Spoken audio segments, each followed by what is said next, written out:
Here is what I read in March of 2026. I finished 8 books. The first book, The Lack of Light by Nino Haratishvili. Nino is the author of my current all-time favorite book, The Eighth Life. So I was very excited about this and it did not disappoint. I felt transported back to 80s Georgia, growing up with the girls. This book was so immersive. It didn't quite evoke the same amount of magic that The Eighth Life did, but it was still excellent. And I was reminded why I loved the team of Haratishvili's gorgeous writing combined with the excellent translation of Martin and Collins. I gave the book 4.5 stars. Then I read Indigo by Beverly Jenkins. I really enjoyed this Black historical romance set during the abolition period. It wasn't like anything I'd read before. However, I did find some of the dialogue quite flat and cheesy at times. So then I did end up feeling a bit detached from the plot points and the characters.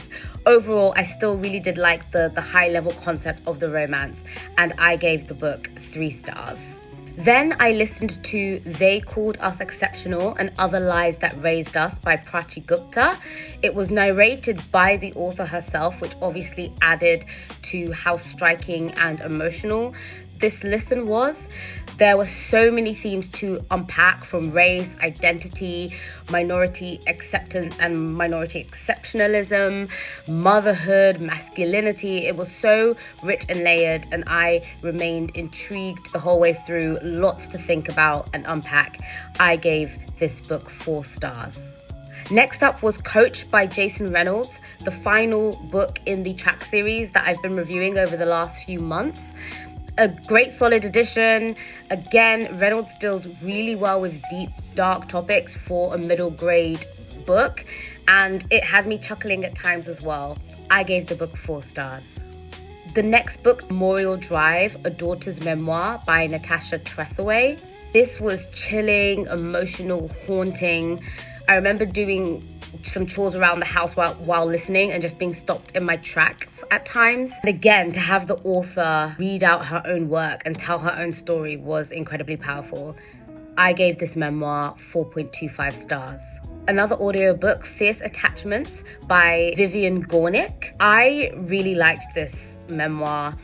Again, read by the author. I found the stories and characters really engaging. Loved the humor that was interlaced, especially with quite deep topics and this fraught, tense-filled mother-daughter relationship.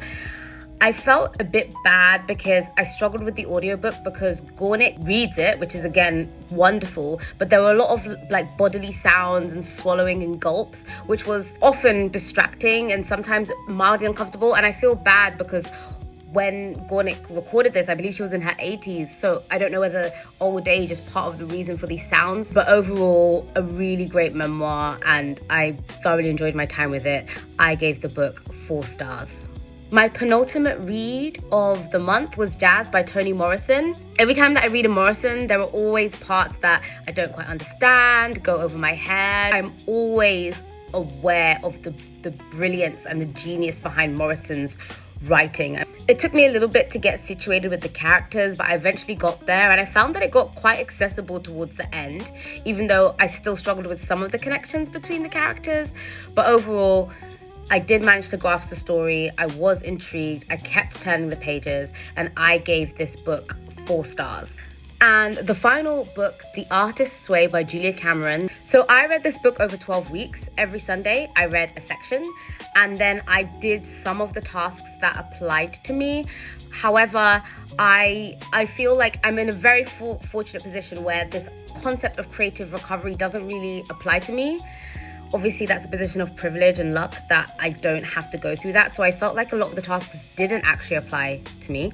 But I did take away the practices of the morning pages, which I've been doing every single morning, and also the artist date, which I've been doing every single week. And for that, the book has been life-changing. And just for those benefits and improvements to my creative life is a big reason why I have given this book 4 stars, despite me struggling a lot with how some of the prose was written, the tone and some of the way certain ideas were suggested and portrayed, and also given the fact that most of the course did not feel applicable to me at all. But I definitely do think everybody can read this book and get one thing from it that will make them more creative, whether it's within things they already do or something completely different that they didn't think that they were capable of doing. Tune back in for my April reads to find out what I thought of Stephen King's, or should I say Richard Bachman's, Thinner, and Omar El Akkad's One Day Everyone Will Have Always Been Against This.